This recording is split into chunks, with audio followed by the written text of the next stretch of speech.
doesn't look good. No expectations at all, and I always feel safe with you. I first met Matt when I went to Nashville on a trip.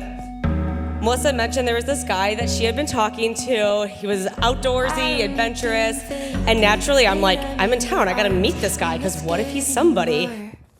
That was so lovely. So we went out, we hiked, got the sister stamp of approval, but per the sister code, I didn't tell my mom and dad about this guy, because what if he was nobody? What if he passed by and wasn't worth the questions of what happened to that one guy?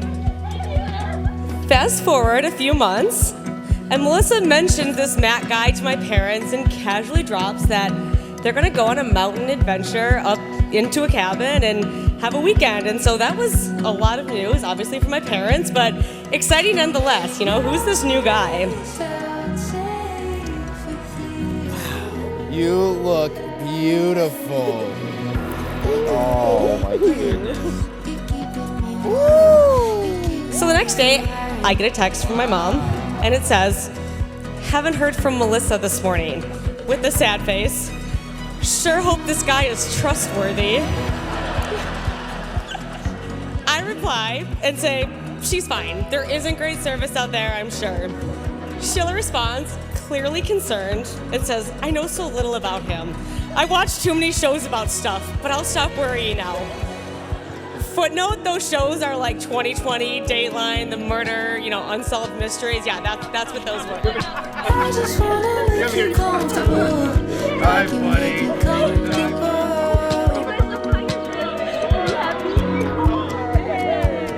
With Matt, time passes quickly in the best possible way.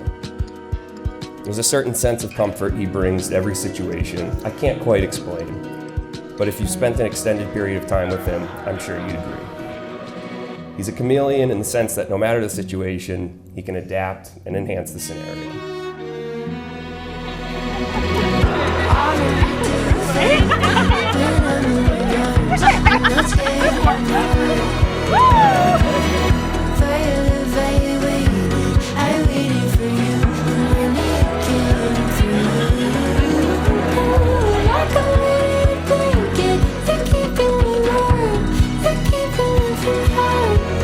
So Melissa, when I started writing my vows, I wanted to find that perfect moment that really just encapsulated what our love and our romance has meant to me. So, went back to our first trip together on our first cabin. Time I got to meet your amazing parents. It took me right into your family, even though Dale called me your ex's name the entire first night.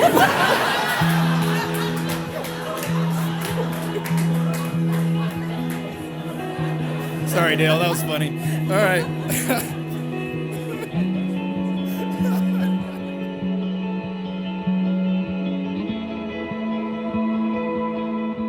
Matt, I have to say, 1,391 days ago, when I walked into the tavern to meet this guy wearing aqua shorts and a yellow polo, I definitely didn't think I was walking into my first date with my future husband. I penned a letter to you long before that night, or before I even knew you existed. I wrote it to my future husband as a way for me to spell out to myself what I was looking for in a life partner. It said, "You are reading this because I have found a man who is thoughtful.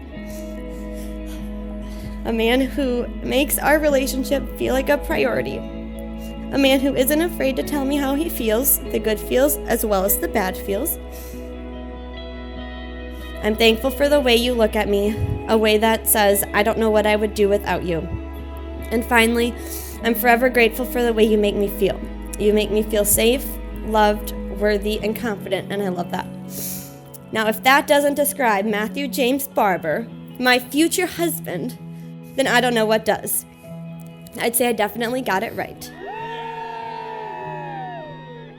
You really are everything I've been hoping for in a husband, and you truly do push me out of my comfort zone. Eating seafood, for one. That's big.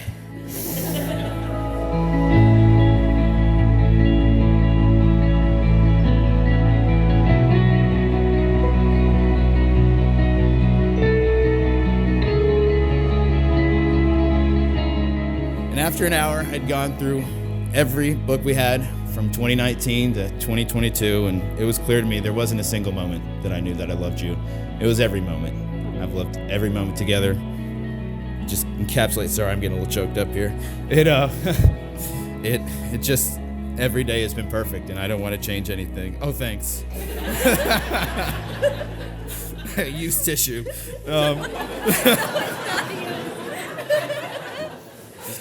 She's got fresh ones. Good. By the virtue of the vows you have taken and the authority invested in me by the state of Wisconsin, it is my pleasure and honor to pronounce you husband and wife. Matt, you may kiss your bride.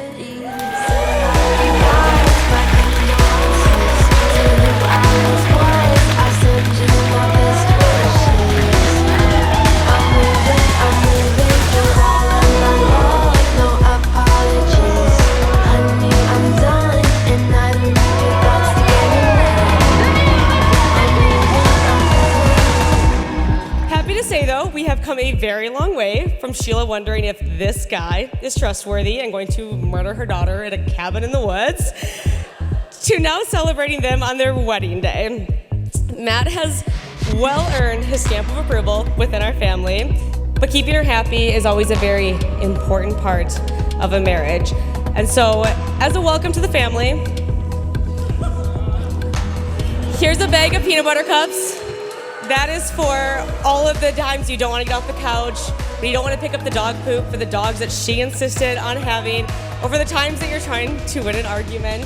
And Melissa, I owe you a lifetime of these, and I thought your wedding day was a perfect time to bribe you one more time to let me speak way longer than she wanted, and enjoy some peanut butter cups on your wedding night. I'm moving, give all of my love, no apologies.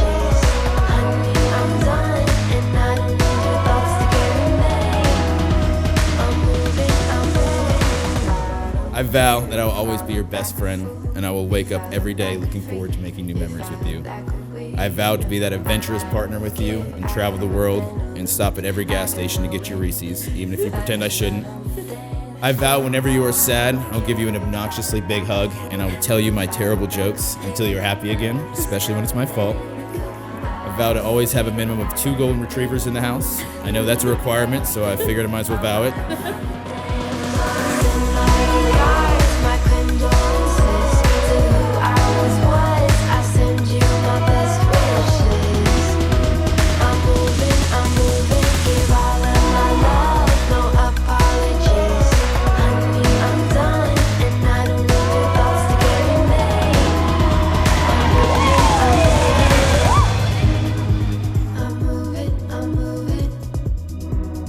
Finally, I vow to love you and only you with my whole heart since the day that we've met until our last day together. Melissa May, I love you from the bottom of my heart, and I can't wait to spend the rest of my life with you.